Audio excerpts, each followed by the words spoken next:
Okay, so what happens when a mother's right to even see her own kids seems to depend entirely on a single piece of paper?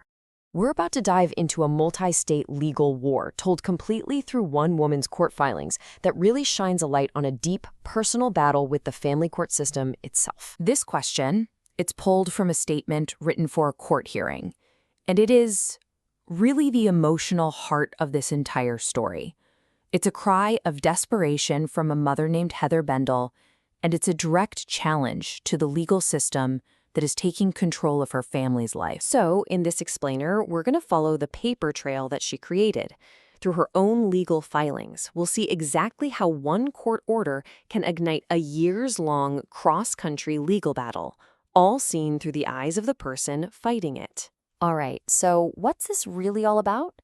Well, according to the documents Bendl filed, she claims she has been completely cut off from her 4 children. We're talking denied any and all contact since August of 2021. Her filings paint a really urgent and, frankly, distressing picture. She alleges her ex-husband is withholding the children, which she says has led to severe neglect. She claims their school grades are plummeting, and most alarmingly, that one of her sons actually attempted suicide while in his father's care. And all of this, she states, is happening while she, a public school teacher, has a stable home ready and waiting for them. So this entire years-long conflict seems to come from one single source. One court order issued out of Illinois. This one document, it's the flashpoint for everything that comes next. Okay, so here's the order from April 27th, 2022. It gave the father sole parental responsibility. But, and this is the key part, look at that last line.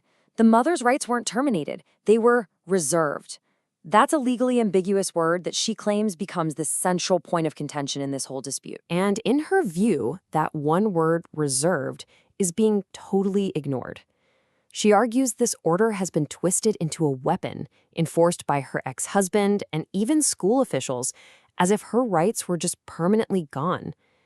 But you know, her main challenge to this order goes even deeper than how it's being interpreted. All right, here's the absolute core of her legal fight, and you see it in pretty much every single document she files.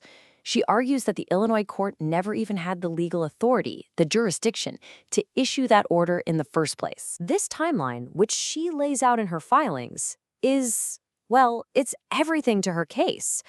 Just look at the dates. The father moves to Florida, then the kids, then she moves. And then, right here, by February 2022, Florida has legally become the children's home state. That's a full 2 months before Illinois issues its big custody order. Now, to really get her argument, you have to know about this critical law called the UCCJEA. It's a big deal. It's a uniform code designed specifically to stop these messy multi-state custody fights. It basically says that only one court in the child's home state, which is usually where they've lived for the last 6 months, has the power to make custody decisions. So her argument under that law is super straightforward. She's saying, hey, by April 2022, our family center of gravity was firmly in Florida. Illinois, therefore, had lost its power to rule, making its order a legal nullity. Basically, a piece of paper with no real authority that should just be ignored. Okay, so armed with this big jurisdictional challenge, she takes the fight to the Florida court system. She's trying to get the courts there to recognize her rights in what she claims is now the children's true home state. And the court filings just document this relentless legal campaign in Florida. You can see the pattern, right? She files motions to vacate the Illinois order because of jurisdiction, then files emergency motions for custody, citing evidence of neglect. She even tries to get the judge disqualified for alleged bias. Every single action is just a different angle of attack on the same 2 problems. That original Illinois order and its real-world consequences, like having her driver's license suspended. And the results of this legal barrage? Well, according to her filings, every single attempt was shut down. The documents show a consistent pattern. Motions denied. Her challenge to the judge? Denied. The Florida courts, she states, just kept on honoring the Illinois order, effectively closing every single door she tried to open. So when you're facing these repeated denials in court, what do you do? Well, the filings show her strategy started to evolve. It expanded way beyond the courthouse and into the public domain. I mean, she started building a public platform from the ground up. The documents show she formed a nonprofit named for her kids, created her own YouTube channel and podcast to share her story, and even drafted questions for other advocacy shows. She went so far as to send constitutional notification letters directly to court staff, essentially warning them of personal liability for enforcing what she steadfastly calls a void order. And this quote from one of those letters shows a really critical shift. She's saying this isn't just about her anymore. She now sees her own fight as part of a growing crisis where officials use the appearance of legal authority, the color of law, to enforce orders that she believes are fundamentally illegitimate. So after tracing this whole story through years of filings across 2 different states, we land right back at a really fundamental question, one that challenges the very nature of a court's power. The entire case, as she presents it, really boils down to this one comparison.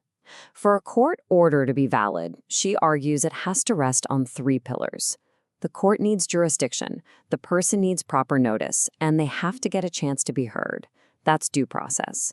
But she alleges the Illinois order had none of these things. No jurisdiction, no notice, and no due process, since she wasn't even there. And this number? $66,757.27. This is the tangible cost of her fight. In a May 2025 filing, she claims this is what she has spent on attorney's fees over 5 years, all, in her words, for the simple chance to see her children again. To back up her case, the petitioner repeatedly cites legal precedent just like this. She uses it to argue that an order issued without jurisdiction isn't just flawed or something you can appeal, it's a legal nullity.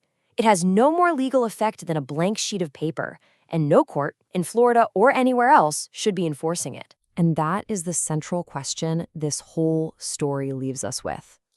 This collection of legal filings raises a profound issue that goes right to the heart of our legal system's power and its life-altering impact on the families it governs.